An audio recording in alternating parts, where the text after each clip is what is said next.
16 days to go ay magtatapos na po ang year 2025 at kung babalikan po natin ang buong taon na to at tatanungin ho tayo, kamusta ho tayo, ano po ba ang masasabi natin? I do hope tayo lahat ay masasabing God is good, no? All the time, and all the time God is good. Sa lahat ng panahon, sitwasyon ng ating mabuhay, maaaring maging sa pagkakataong ito, maaaring nasa gitna ho tayo ng pagsubok, pangailangan po, no? Or anumang sitwasyon na para bang sa tingin natin ay hindi maganda. One thing is for sure, hindi pa ho tapos ang Diyos sa ating mga buhay at ang Diyos po ay may ginagawa na at patuloy pong may gagawin mabuting bagay po sa buhay po nating lahat. Ayan no, dahil ngayon po ay Christmas celebration at this message is just a reminder to all of us to appreciate and to acknowledge and to be grateful po, no, kung ano po ang mga dakilang bagay po na inaalala po natin sa araw pong ito. Ang paligid po natin ay punong-puno na po ng magagandang mga ilaw, no, na kumikotita, praise the Lord. At nakita po natin na ang kalsada po ay grabe na po ang traffic dahil parang na doble po atang sasakyan. Yung iba po ay nagki-Christmas rush na, yung iba nagra-rush lang po. Amen po, no? Nagra-rush buying na po, no? And everything. Pero at medyo ho talagang hindi na ho minsan no magandang lumabas ng kalsada dahil especially pag sa hapon talagang grabe na po yung traffic, no? But one thing is for sure po, no, tayo ho bilang mga anak po ng Diyos sa mundong ito, alam po natin Christmas is one of the most celebrated season sa buong mundo. Hindi lang sa Pilipinas, ang Christmas season po ay, it is really the most celebrated season po, no, sa buong taon po, sa bawat taon na lumilipas. Napakarami mga ilaw, may regalo, no, napakaraming handaan tayo, makantahan tayo naririnig. Pero sabi nga po, no, pero minsan ho, dahil po sa ingay na ginagawa ng mundo, dahil sa kabalahan sa maraming bagay, nakakalungkot isipin po na maraming tao po ay nakakalimutan pa rin po yung magandang mahalagang katotohanan po kung bakit ho may Pasko. Amen po ba? May Pasko po, dapat ho sa ating mananampalataya, no, especially ang magulang, malinaw ho natin pinapaunawa sa mga bata na ang regalo po ay hindi nanggagaling kay Santa Claus. Amen po, no? Bakit tinuturuan pa rin ho natin magsabit ng medyas at umasang mailalagay pong regalo doon si Santa Claus? Definitely po, no, tayo ho bilang mananampalataya na malinaw ho dapat nating alam sa ating lahat that the reason we have Christmas do. At disclaimer po, lagi ho natin paulit-ulit na sinasabi, hindi naman talagang eksaktong December 25, no, ang kapanganakan. Kung pagbabasahan po yung sitwasyon, yung klima, yung kondisyon ng panahon sa Jerusalem nang pinanganak po si Jesus. Pero ang sineselebrate po natin ay malinaw na katotohanan na from the biblical truth itself, no, sa kasaysayan po ng Biblia, alam po natin, kaya nga po sineselebrate, no, may ang Panginoon Jesus ay pansamantalang iniwan po ang kalangitan upang ibigay po ang buhay para sa ating lahat. And that is why we celebrate also with Christmas bilang mga mananampalataya po ng Panginoon. Kung meron man pong unang-una nagpapasalamat na may Pasko, kung may unang-una man pong natutuwa na may Pasko, wala pong iba kundi tayo. Amen po. Bakit po? Dahil alam po natin na ang Pasko po is all about Jesus. Amen po. It's all about the greatest gift that we have ever received sa buhay po natin. Kaya ngayon po, no, pakitingnan nga po ang inyong katabi, may malungkot pa po ba? Nawa po, no, bagamat iba-iba ho ang status natin sa buhay, yung iba naka-receive ng 13-month hanggang 15-month pay pa po, no? Sa government employee, ang dami hong mga sinasabing paparating pa na blessing po, no? May PEI, naka-hold, no? Yung Productivity Enhancement Incentive, meron pang CNA sa mga non-teaching, meron pa pong SRI, no? Service Render Incentive na paparating. Hopefully talagang dumating, no? But one thing is for sure po, no? Kailangan ho natin ang mga bagay na yon, pero tayo ho mananampalataya, God is good all the time. Amen po ba? Regardless na iba-iba ho ang mga pagpapalang ating natanggap, sa isang bagay ho tayo lahat nagpantay-pantay. Ang pag-ibig po ng Diyos ay pantay-pantay para sa ating lahat. Ang pagpapala po ng Diyos ay pantay-pantay sa ating lahat. Kaya ho sa mabilis na kaparaanan po, no, I do pray, Dahil tayo po ay wala muna akong uuwi sana ng maaga po, no? Kasi once a year lang naman to, kaya nga ginawa ho natin one service lang, no? After ho nito, we will be having our second part, the Christmas celebration, may mga presentation, may mga games, at siyempre po, meron tayong mga masarap na kainan. Amen po, kaya wala sana ho, wala akong magmamadali. Pero ako ho, magmamadali po ako magturo para matapos ko agad. Praise the Lord. 7 bagay po na pinapaalala po sa atin ng Diyos, no? Every time we celebrate Christmas po. At sabi po ng Isaiah 9 verse 6, sabi po dyan, "For unto us a child is born, to us a son is given, and the government will be upon his shoulder, and he will be called Counselor." Praise the Lord. He will be called Wonderful Counselor, the Mighty God, the Everlasting Father, the Prince of Peace, and the Prince of Peace. Praise the Lord po, no? Hanggang verse 7 po. And also po sa John chapter 1 verse 14, that was the prophecy po, no, for Jesus, about Jesus coming here into earth po, giving His life, giving His greatest gift, at kung sino po siya sa ating mga buhay.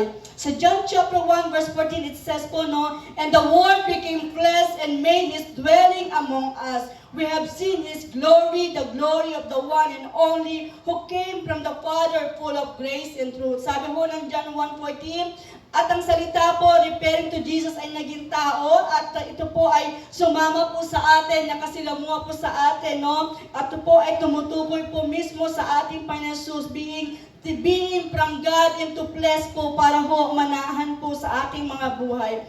Isang katotohanan po, no, na nakita po natin sa Diyos kung gaano po yung pagnanais niya na makalapit po sa tao. Amen po ba? No? Ang pagiging Diyos po niya ay isang pagkakaparaanan po ng Diyos na pinakita niya po sa ating lahat. Unang-una po, no, the God who draw near. Alam niyo po, no, ang isang masarap na karanasan po sa isang relasyon ay alam po nating napapalapit po tayo sa taong mga mahal po natin at gusto natin makasama sa buhay. At ang ating Panginoon Jesus po mismo, dahil mahal na mahal po tayo, alam po natin, ginawa po ng ating Diyos ang lahat ng paraan para ho tayo po ay mas maging malapit po sa Kanya at siya po ay maranasan po ang ating kalapitan. 7 things that these verses reminded us, once again po sa araw pong ito is number 1, God draw near to show His love. Ang Diyos po ay naging malapit sa atin or inilalapit po ang sarili niya sa atin para po ipakita niya ang kanyang pagmamahal. Hindi lamang po sinabi ni Jesus sa mundong ito, marami magsasabi po na mahal po tayo. Amen po ba? Pero hanggang saan kayang patunayan ng mga taong yun ang kanyang pagmamahal? Pero ang ating Panginoon Jesus definitely hindi lamang po nagsapos sa salitang I love you, mahal kita, ang ating Panginoon Jesus sa ating lahat, sa kanyang mga nilikha, kundi pinatunayan po ng ating Panginoon Jesus ang kanyang pagmamahal nung siya po ay nagkatawang tao at ibigay po ang buhay para sa ating lahat. Tayo ho bilang anak po ng Diyos, no, tunay nga po na kaya nga po, sabi ng John 3:16, "For God so loved the world that He gave His only begotten Son, that whosoever believe in Him should not perish, but have an everlasting life." Alam po natin, no, ang ating Panginoon Jesus sa mundong ito, pinatunayan niya po sa ating mananampalataya kung gaano tayo mamahal at patuloy na minamahal. Pakisabi sa iyong katabi, ang ating Diyos, patuloy kang minamahal. Kaya nga po, isang mahalagang katotohanan sa ating lahat, no, kung tayong lahat ay ini-embrace, niyayakap po natin at nararanasan po natin ang katotohanan ng pagmamahal po sa Diyos, wala pong Kristiyano na malungkot. Amen po ba? Kahit wala pong pera?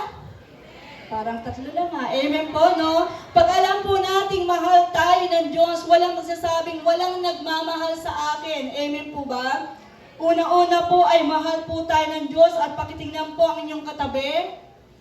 Pangalawa, pangatlo, pang-apat, pang-sampu po yan sa nagmamahal sa inyo. Dahil one thing is for sure, kung tayo po ay nakatanggap ng pagmamahal sa Diyos at nararanasan ang pagmamahal po ng Diyos, tayong lahat hindi ho tayo maging daluyan ng pagmamahal po ng Diyos. Amen po ba? Palakpakan po natin ang Panginoon. Kaya kung tayo po ay Kristiyano sa ating pamilya, sa ating community, sa ating workplace, sa ating eskwelahan, Dapat po nararamdaman ng mga taong yon sa paligid natin kung paano po tayo minahal ng Panginoon in the way na sinishare po natin ng Diyos at kung paano din po tayo nagmamahal. Amen po ba? Dapat po no, walang mga tao around us ang marinig nating walang nagmamahal sa akin. Dahil unang-una, andyan ka para sabing mahal sila ng Diyos. Pangalawa, andun po tayo para iparamdam na tayo po ay daluyan ng pagmamahal po ng Diyos. Kaya tayo bilang mananampalataya, bagamat paulit-ulit po natin narinig to, pero I pray, it always give us a lift po no, ng pagtaas ng ating pananampalataya at ng ating kumbaga pagtitiwala po sa Diyos at nagbibigay ng matinding kagalakan sa ating mabuhay ang katotohanan na ang Diyos po ginawa niya ang lahat ng paraan para maging malapit po sa atin. Kaya tayo ho bilang mga anak po ng Diyos, sinisikap din po natin na tayo po ay maging malapit sa Kanya. Yung pagkakapako po ng ating Panginoon na ang dalawang kamay po niya ay talagang extended po sa krus ng Kalbaryo. It is God's way of saying, I love you this much. Amen po ba? Ganto kita minahal at patuloy na mamahalin anuman ang mangyari sa ating mga buhay.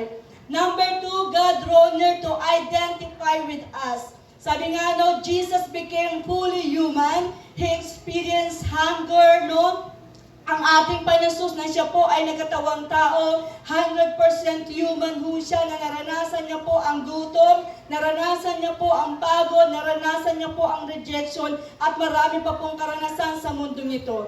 Kaya hindi mo natin pwedeng sabihin na, Lord, hindi mo naman naiintindihan ang pinagdadaanan ko. Hindi mo naiintindihan kung gaano kasakit ang ma-reject. Hindi mo naiintindihan kung gaano kasakit ang mapagod, kung gaano kahirap ang mapagod. Hindi mo natin pwedeng sabihin sa Diyos yun.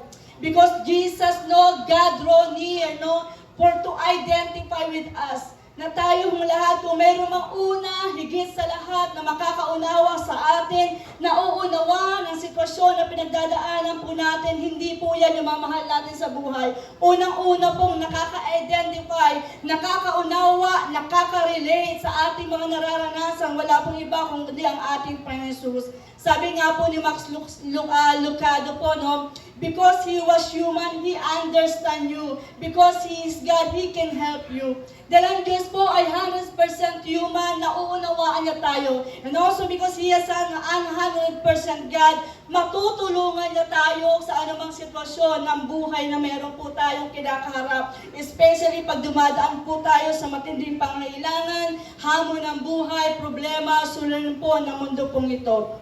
And sabi nga po, no, Jesus is not a distant Savior, but a relatable friend. Amen po ba? Ang ating Panginoon Jesus, no, hindi yung parang nararamdaman po na maraming tao na parang pag pinag-uusapan ng Diyos, no, parang ang layo-layo po ng Diyos. Ang ating Diyos na nakilala at patuloy pong nararanasan sa buhay po ay hindi po Diyos na napakalayo, kundi Diyos na parang isang kaibigan na nakaka-relate po anuman po ang sitwasyon ng ating mga buhay. Kaya kapag pag-aaralan mo po yung napakaraming kasaysayan sa Biblia, sa mga Bible character, no, even the book of Psalms, no, na talagang nakikita ho natin kung paano sila makipag-usap sa Diyos. Amen po ba? Kung paano ho sila ganun ka-open sa Panginoon na sa lahat ng sitwasyon, no, hindi lang gusto ng Diyos na even, sabi nga po, no, even Haring David, no, sabi niya, even the book of Psalms, na, Lord, no, why are you downcast, my soul? Amen po ba? No? Trust in your God, no? Trust in God. Sabi nga po, tayong lahat, even napakarami mo sa Bible na alam po natin na hindi lang mo, no, na-open nila yung sarili nila. Kung meron mang isang tao, personality po na alam po natin, masasabi po natin lahat na nararamdaman po natin, na uunawa at higit sa lahat hindi lang uunawa, kayang kumilos on our behalf. It is our Savior, Lord Jesus Christ. Amen po ba? Sino po yung minsan nananalangin, Lord, nahihirapan na po talaga ako. Lord, naguguluhan na talaga ako. Amen po ba? Lord, bakit ganito? Amen po ba? Hindi lang po ang Diyos ay after po sa ating mga papuri, kundi ang Diyos po ay after po sa lahat po ng pwede natin at nais po nating iparating sa Kanya. Dahil tayo po ay naunawaan at inuunawa po ng Diyos anuman ang ating sitwasyon. Number 3, God draw near to save us. Amen po ba? Given na po, alam na po natin lahat yan. Hindi ho dumating ang Panginoong Hesus para lang magbakasyon sa lupa at ma-experience ano nga ba ang buhay sa lupa. But definitely po, siya po ay pumunta upang tayo ay ligtas. No, sabi ho ng 1 Timothy 1:15, Christ Jesus came into the world to save sinners. No, may first timer po tayo, no? Tayo lahat, alam po natin, malinaw po ang sinasabi ng Romans 3:23, for all have sinned and fall short of the glory of God. No, at sabi po ng Romans 6:23, and the wages of sin is death, but the gift of God is the eternal life. More than ever before, yung salitang save, no, sabi ng, yung sabi ko ng Romans 10 verse 10 na, everyone who calls upon the name of the Lord shall be saved. Pag pinag-aralan po natin yung word na save from the Greek word zozo, zozo po, no, it means po, no, na fullness of life. Amen po ba? Ang kahulugan po ng salitang pagliligtas o kaligtasan ay kaganapan po ng buhay, kapunuan po ng buhay. At ng pagliligtas po na ginawa ng Panginoon sa atin, hindi lamang po, no, napakahalagang pagliligtas sa dagat-dagatang apoy ng impyerno, but in every situation of our lives, alam po natin, andyan lagi ang Diyos na unang sumasaklolo sa atin. Amen po ba? Kaya nga sabi po ng Book of Psalms, no, where does my help comes from? My help comes from the Lord, the maker of heaven and earth.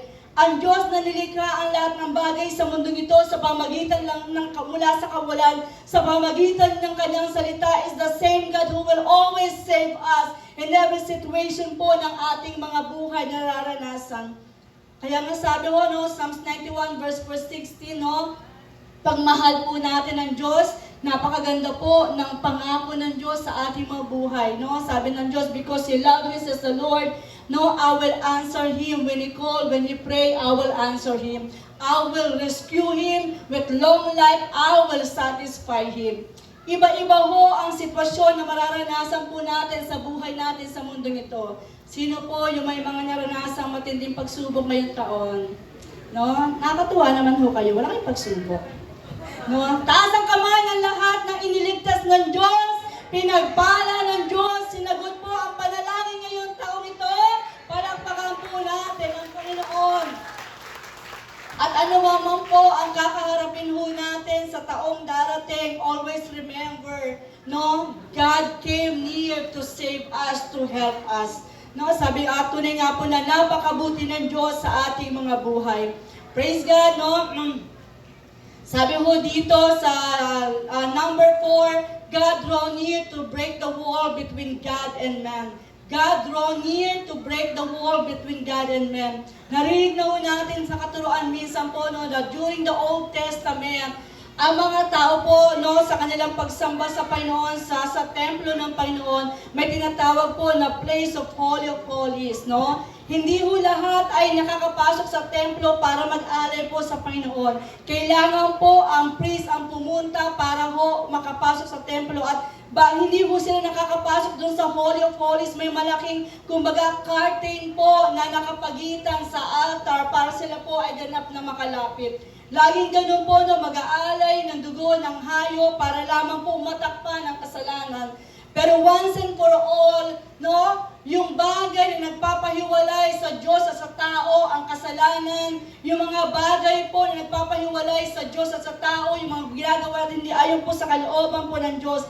Nung si Jesus, sabi nga po, no, ng mga Bible author po, no, scholar, nung si Jesus daw po ay sumigaw sa krus ng Kalbaryo na it is finished, yung kortina po na ang kapal po ay 4 inches. Gaano ho kakapal ang 4 inches? Amen po ba? Gaano ho ba kakapal ang mga kortina sa panahon natin ngayon? Wala pa nga pong 1/4 inch yan. Amen po ba? Pero yung kortina daw po na yon na nagdi-divide sa Holy of Holies ay 4 na pulgada ba yung inches sa Tagalog? No, 4 na pulgada ang kapal. Pero nung matapos sumigaw si Jesus ng it is finished, nahati daw po yung kortina na yon. Literally, na ibig sabihin po, no, lahat ng bagay na nagpapahiwalay sa Diyos at sa tao ay sinagot na po ng Diyos, no, kumbaga, nagawa na po ng Diyos na tayo po ay magkaroon. Kaya nga tayo, di ba, just how grateful we are na habi nga po ang Diyos na ang lupang ito ay tungtungan lamang ng kanyang paa at ang kalangitan ay kanyang trono ay nananahan po sa puso po natin. Pwedeng manahan po sa ating mabuhay.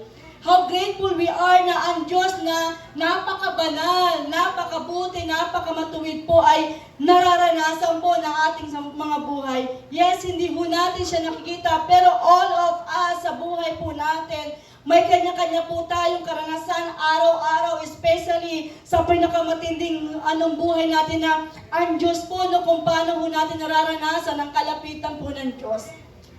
Ang Diyos po ay kasing lapit lamang po ng isang tama at mapagpakumbagang panalangin. Amen po ba? Na anuman po ang sitwasyon ng buhay po natin, lahat po ng humaharang maging kasalanan, alam po natin, binayaran na po yan ng Diyos sa krus ng Kalbaryo. Alam po natin kung meron mang isang bagay po na nagpapawalay sa atin sa Diyos, nagpapahiwalay sa atin sa Diyos, wala pong iba kundi ang kasalanan. Kung meron mang isang bagay po na alam po natin na nagiging dahilan para hindi makakilos ang Diyos sa ating mabuhay, as Isaiah, book of Isaiah says po, na nasabi nga, hindi pingi po ang Diyos upang hindi tayo madinig sa ating kasalanan, ating mga panalangin. Hindi rin maiksi ang Diyos upang hindi makilos sa ating mga sitwasyon ng ating mabuhay. Subat ang ating karumihan, kasalanan, Isaiah 59 verse 1 and 2, ang nagiging dahilan para hindi makakilos ang Diyos sa ating mabuhay, ang naglalagay ng wall sa ating mabuhay. Pero alam po natin, kahit po ang kasalanan ay tinalo na po ng ating Panginoon sa krus ng Kalbaryo. Ang kailangan lang natin, totoong pagsisisi, totoong pagtalikod sa ating mga karumihang kasalanan at makikita ho natin kung paano ang Diyos ay kikilos sa ating mga buhay. Amen po ba? Palakpakan po natin ang Panginoon. Minsan tayo mga anak po ng Diyos, tayo po mismo yung nagbibigay ng wall, naglalagay ng wall between God. May pagkakataon, tayo mismo parang hindi natin kayang paniwalaan na kaya tayong patawarin ng Diyos, gano'n mang kalaki ang ating kasalanan.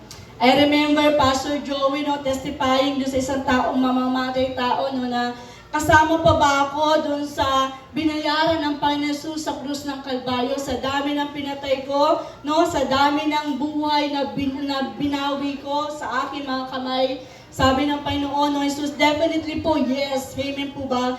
Lahat ng akala ho natin na minsan nagiging tayo mismo naglalagay ng pader sa pagitan po ng Diyos.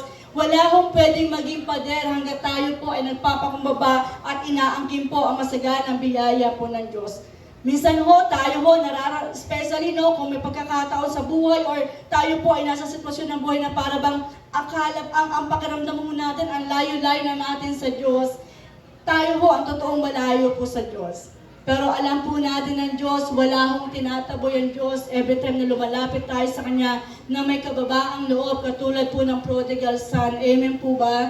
Na bumalik sa Panginoon, laging open arms ang Diyos, na handa ho tayo yakapin, handa pong ibalik ang mga bagay na ninakaw ng kaaway sa ating mga buhay, at patuloy na pagpalain po ang ating mga buhay. Ganun po kabuti ang ating Diyos. Second to the last po ay last po, sabi ho dito sa number 5, praise the Lord, God draw near to give us peace. Pakitingnan po ang inyong mga katabi. Mukha po bang payapa na po? Hindi ho payapa na mukha natutulog na po Kapayapa po na man po ang mangyari sa ating mga buhay. Alam po natin, sabi ho ng Isaiah 9 verse 6, He is called the Prince of Peace. Gaano ho kahalaga ang kapayapaan sa buhay ng isang tao? Marami hong tao, parang pag wala kang kapayapaan, hindi ka makatulog. Pag wala kang kapayapaan, punong-puno ng alalahanin ng puso mo. Pero sabi nga po, Jesus came, God drew near to us to give us peace. Sabi nga po, yung peace that passeth all understanding.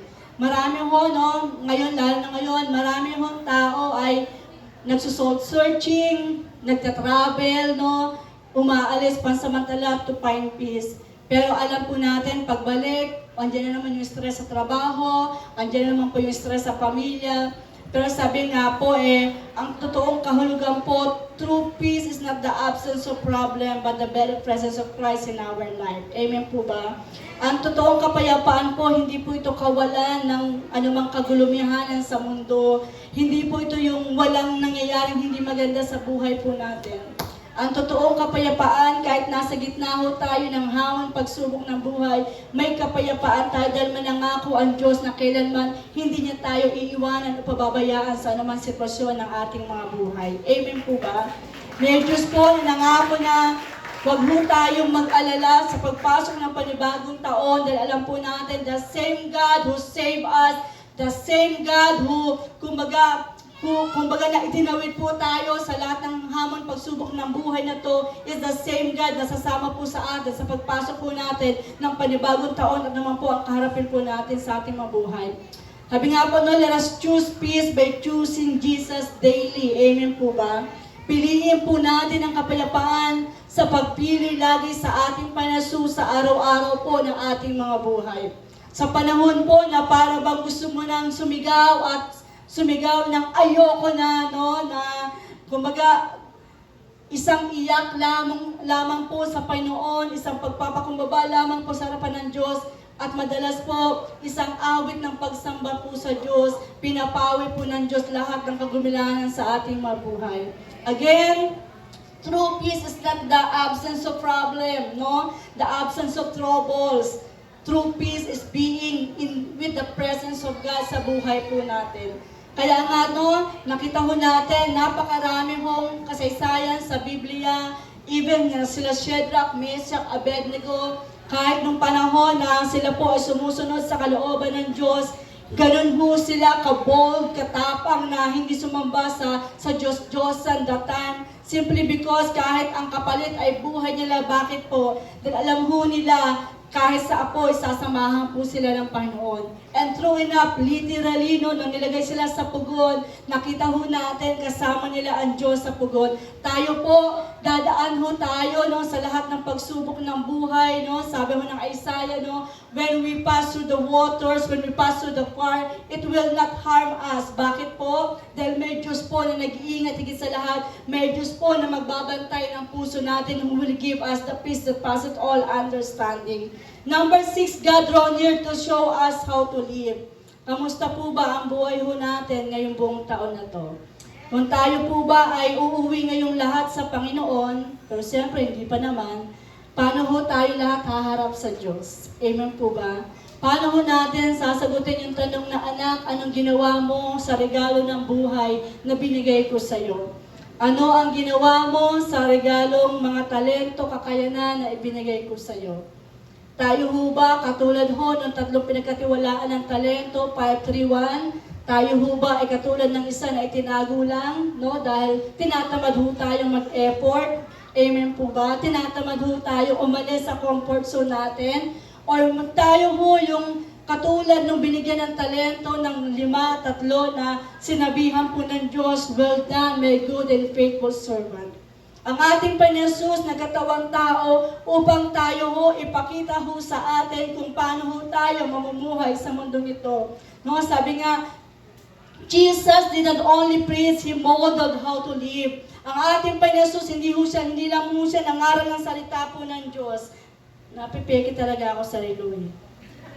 8:20 pala dyan, 9 na pala. Sige po, Praise the Lord po, nasabi nga po na Jesus did not only preach, He modeled how to live. How to live in humility, compassion, forgiveness, obedience, and prayer. Amen po ba? Ang ating Panginoon Jesus, hindi lamang po siya nabuhay sa mundong ito na nangaral po ng salita ng Diyos.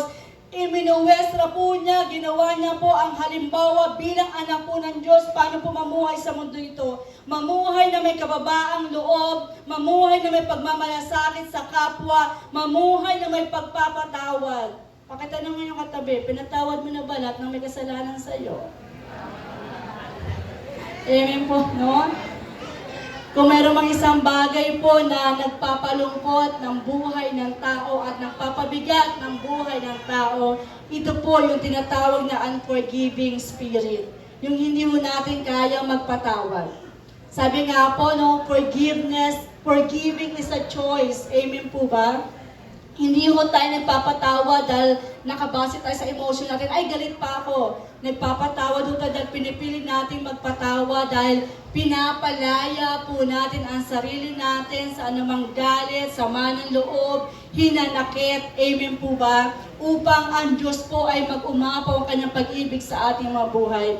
Obedience. Amen po ba? Pagsunod po sa Panginoon at ganun din po sa buhay po ng panalangin. Kailan po tayo rin nakipag-uusap kay God?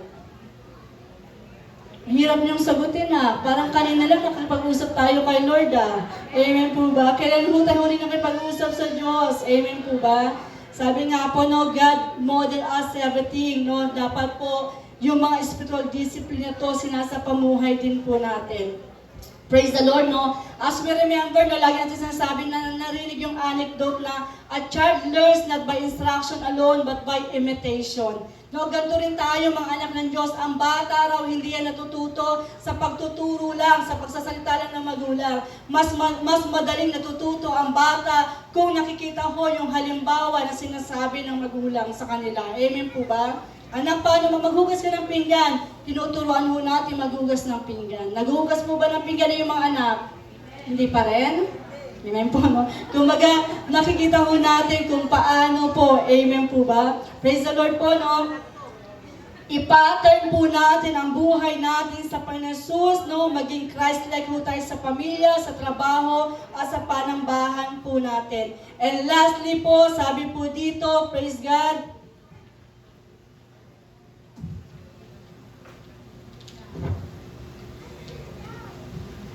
God draw near to dwell in us today. Amen po ba? Ang ating Panginoon Jesus, ang ating Diyos po ay naging malapit sa atin upang manatili po sa ating mga buhay, mag-dwell sa ating mga buhay. Hindi po nanatili sa sabsaba ng ating Panginoon Jesus, hindi po nanatili sa krus ng Kalbaryo ang ating Panginoon Jesus. Definitely, nung bumalik po sa kalangitan ng ating Panginoon Jesus, tayo pong lahat na tumanggap sa Kanya bilang Panginoon, tagapagligtas ng ating mga buhay, tinanggap po natin ang pinakamagandang regalo na meron po tayo ngayon. Ano po yun? Bukod sa buhay na walang hanggan, ano po ang meron tayo nung tinanggap po natin si Jesus bilang Panginoon, tagapagligtas ng ating mga buhay? Jesus draw near to us, to dwell in us today. Sino po ang kasama po natin sa buhay po natin? Sino po? Sino po? Hanggang hindi kayo sabay-sabay na sagot, di ako titigil. Sino po? Praise the Lord, ang Holy Spirit po ang kasama natin sa ating mga buhay. And because the Holy Spirit is our counselor, our comforter, amen po ba? Our Holy Spirit is a divine enabler po sa buhay po natin. Kaya hindi natin pwedeng sabihin na hindi ko kaya yan, hindi ko magagawa yan. Amen po ba? Ang sabi mo ng Philippians 4:13, we can do all things through Christ who strengthens us. Hindi lang siya natili sa sabsaban. Amen po ba? Siya po ay nananahan sa ating mga puso. Praise the Lord, dahil ang Diyos po, Christmas is not just God with us, it is God in us. Christmas, kaya po may Pasko, hindi ang Pasko po ay nagpapaalala sa atin na hindi lamang po natin kasama ang Diyos sa pamagitan ng banal na Santong Spirit po ay nasa ating mga buhay. Kaya nga we are called to be the temple of the Holy Spirit. Amen po ba? Pakisabi sa iyong katabi, ingatan mo ang templo ng banal na Santong Espiritu. Alam niyo na po ang ibig sabihin dyan. Amen po ba? Christmas season po. Pag mataas na po ang blood sugar, ang BP, alam niyo na po ang dapat gawin. Amen po. Ingatan po ang mga katawan. Huwag ho masyadong magsaya. Huwag ho masyadong magpakasaya sa maraming bagay na alam ho natin na especially kung tayo ho ay pinagaling na, ay magaling na ako, back to normal. Kain ito, kain no? Punta dito, gawa nito, gawa noon. Remember that God is in us, Ingatan mo natin ang katawang ito dahil ito po ay instrumento para ho sa paglilingkod po sa ating Diyos na buhay. And praise the Lord po, May natutunan po ba tayo? I pray po sa mga simpleng paalala po sa ating lahat. It will give us more deeper faith, deeper trust, and deeper love to our God. Sabi nga po, as we conclude, as I call on the worship team, Pasko is about God who refused to stay far away. Pag inaalala ho natin ng Pasko, dito po nagsimula na ang Diyos ay inilapit ang ating sarili sa Kanya, inilapit ang sarili niya sa atin at hindi po siya Diyos na malayo po sa atin. Pasko is about a Savior who came close. Amen po ba? Gaano ka close? Ang Diyos po ay kasinlapit lamang po ng panalangin at nananahan po sa ating mga buhay. Last slide na po tayo. Praise God. Sabi mo dyan, Pasko is about a Savior who came close. Pasko is about Jesus, the God who drew near. Nawa po tayo mga mananampalataya, with everything that God has given to us, amen po ba, His love, His peace, amen po, how He saved us, how He dwell in us, na-appreciate po natin to sa ating mabuhay. Pag-uusapan po ang mga bagay patungkol po sa Diyos, wala na po kulang na ginawa ang Diyos para sa ating lahat. Pero tayo ho, how do we respond sa pagmamahal po natin sa Panginoon? How do we respond sa mabubuting bagay po na ginawa ng Diyos sa ating mga buhay? Kasi ang Diyos, perfecto na siya, wala na po siyang kulang sa buhay po natin.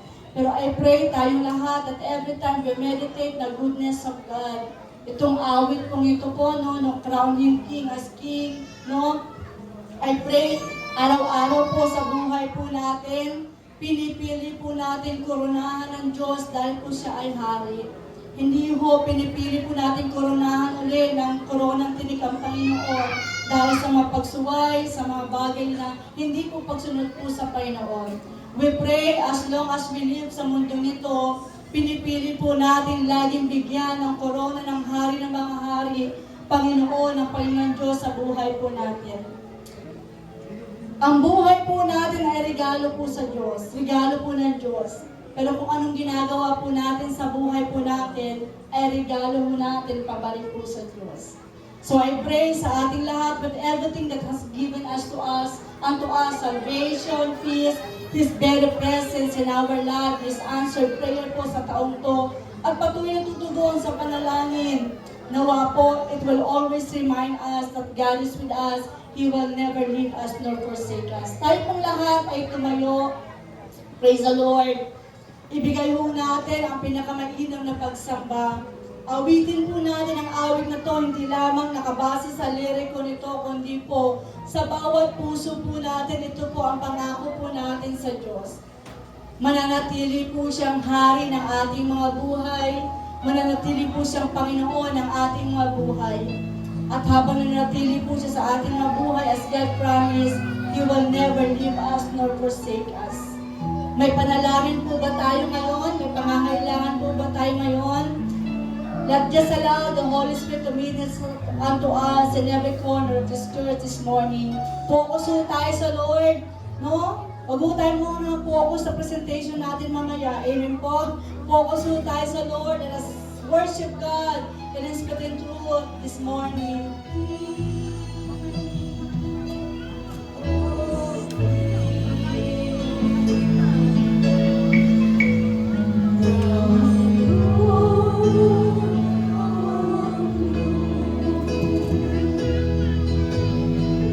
The house of the Lord, the mighty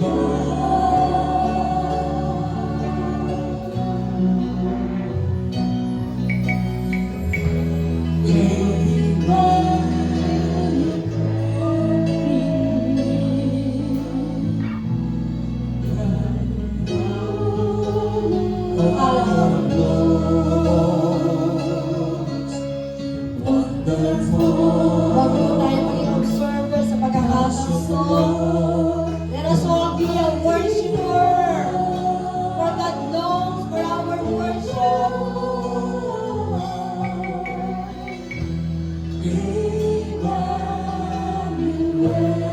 Thank you, Father God, for this wonderful song.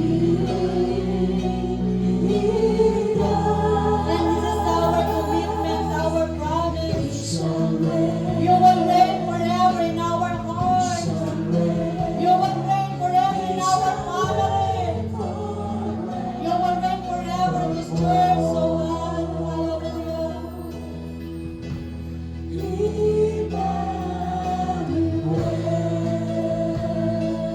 God is here.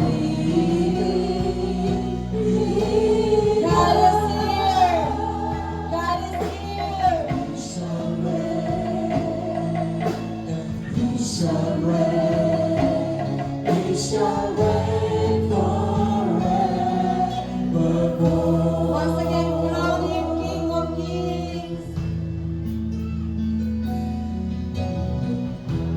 Crowning King of Kings. Ibigay po natin ang pagsambang nararapat sa Hari ng mga hari.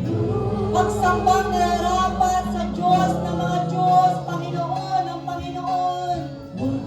As God promised, if you worship me, if you worship me, I will bless your food and water. I will take away sicknesses among you.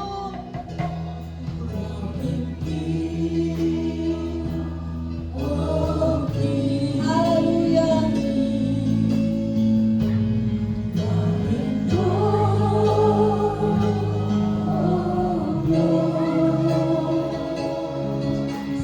Wonderful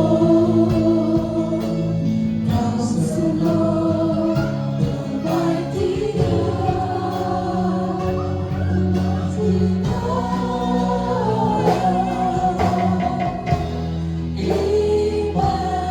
Emmanuel,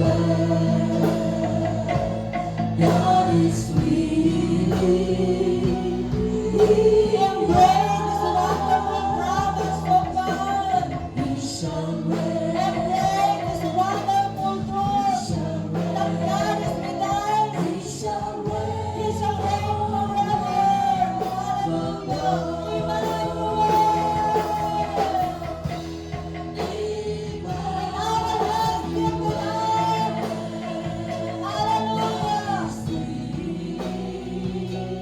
Hallelujah. Worship God. Worship God.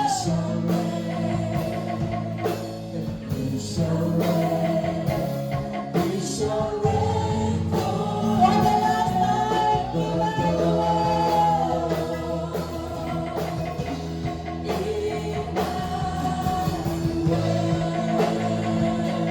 God is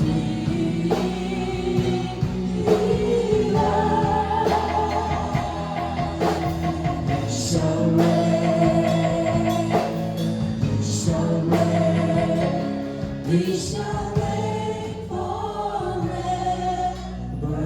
as the keyword continue to pray, can we just have this moment of silence as we linger in the very presence of God? Can we just all bow down our head and close our eyes? Let's just focus right now, communing with our God. God is here. Sa pagkakataon to, binibigyan ko po kayo ng pagkakataon. If there's something that you want to say to God right now, sabihin po natin ano po ang gusto nating sabihin sa Panginoon. Panalangin man yan, paghingi man yan ng saklolo ng Diyos sa sitwasyon mo ngayon. Pasasalamat man yan, pagsamba sa katapatan ng Diyos sa buhay mo. God is here. God wants to hear from you right now. God is listening. As we have learned today, God draw near to us. Hallelujah, to relate to every situation that we have. Come on, take this moment as the Holy Spirit is moving in this place, in every corner of this church. Sa bawat nanghihina ang pagyakap po ng Diyos ay nasa ating kalagitnaan. In our struggle, the Holy Spirit is comforting us right now. In our prayer, God is listening right now. Hallelujah. Hallelujah. Hallelujah. Just have your way now, Holy Spirit. Just have your way now. Just have your way now. Just have your way.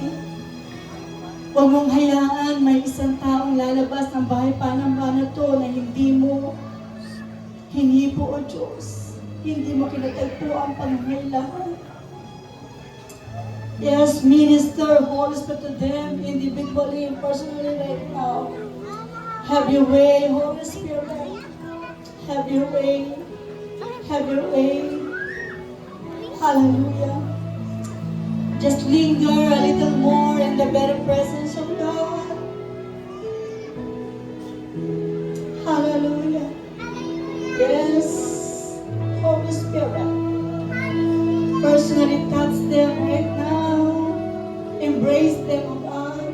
Strengthen them, O God. Give them, O Lord, a new heart. Give them, O Lord, a new mindset, O God. Hallelujah. Salamat sa Diyos na laging dumidinig ng aming panalangin. Salamat sa Diyos na laging tapat sa aming mga buhay. For everything that we have received from you, Lord God, cause us to be your channels of blessings to others, a channels of hope, a channels of joy, a channel of peace, O God, in the mighty name of Jesus. Hallelujah. Kung tapos na tayo manalangin, that just hayaan mo natin ang bawat buhay po natin sa pagkakataong ito ay maging channel of hope po sa bawat isa. Channels of blessings. Just grab someone po na pwede nyo pong pag-pray at maaari hindi nyo kapamilya, hindi nyo po kasama lagi sa ministry. Sige po, hanap po tayo ng someone. We will just pray for them. We'll just bless them. All of us should be God's channels of hope, channels of blessing. Sige po, wag po tayong lang, no? Let's grab someone to pray for. Hanggat maaari po, hindi natin kasama lagi yan. Nasa likod nyo, nasa harap nyo. Come on, workers, leaders, move around. Pray for someone, bless for someone as the Holy Spirit is moving, ministering to all of us this morning. Just release blessing upon them. Release healing. Hallelujah. Release the peace of God. Release the joy of God. Release the hope from God. Hallelujah. Hallelujah. Hallelujah. Hallelujah. Yes, God. Hallelujah. Hallelujah. Hallelujah. Hallelujah. Hallelujah. Hallelujah. Yes, Holy Spirit. Hallelujah. Hallelujah. Hallelujah. Move in your own spatial way. Move in your own spatial way in this place. Let the ministering angels, Lord, move around this place. Hallelujah. Hallelujah. Hallelujah. Hallelujah. Hallelujah. Hallelujah. Hallelujah. Hallelujah. Hallelujah.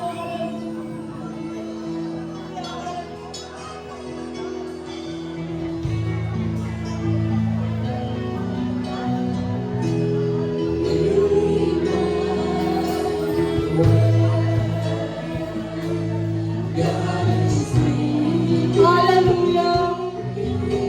Salamat sa iyong presensya, O God.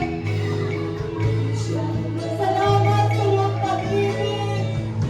Salamat sa iyong kalakasan. Hallelujah. Hallelujah. Hallelujah. Come on, our voices.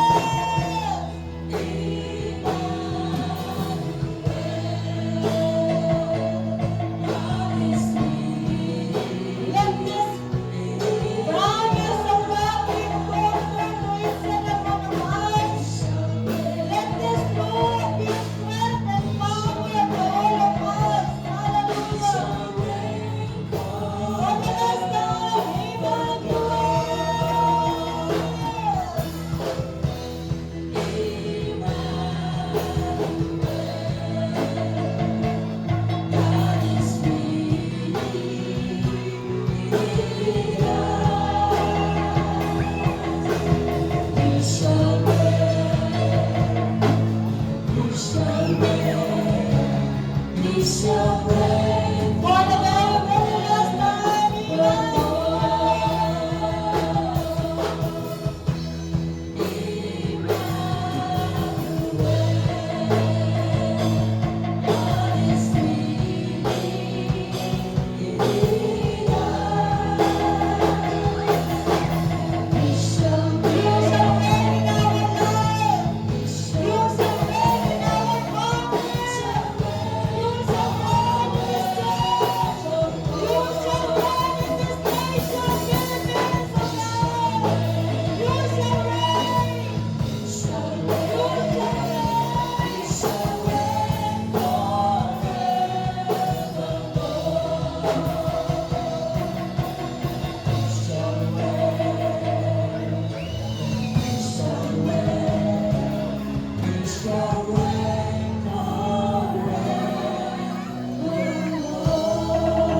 Hallelujah, with our hands lifted up.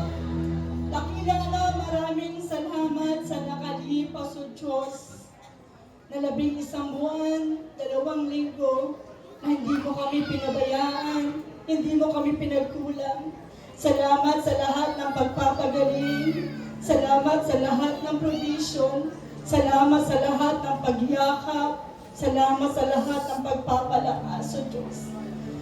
Lord, this is our faith, O God, and this is the truth that we will embrace in our lifetime here on earth, O God, even up to the eternity. That you are Emmanuel, God is with us, who will never leave us nor forsake us, O God.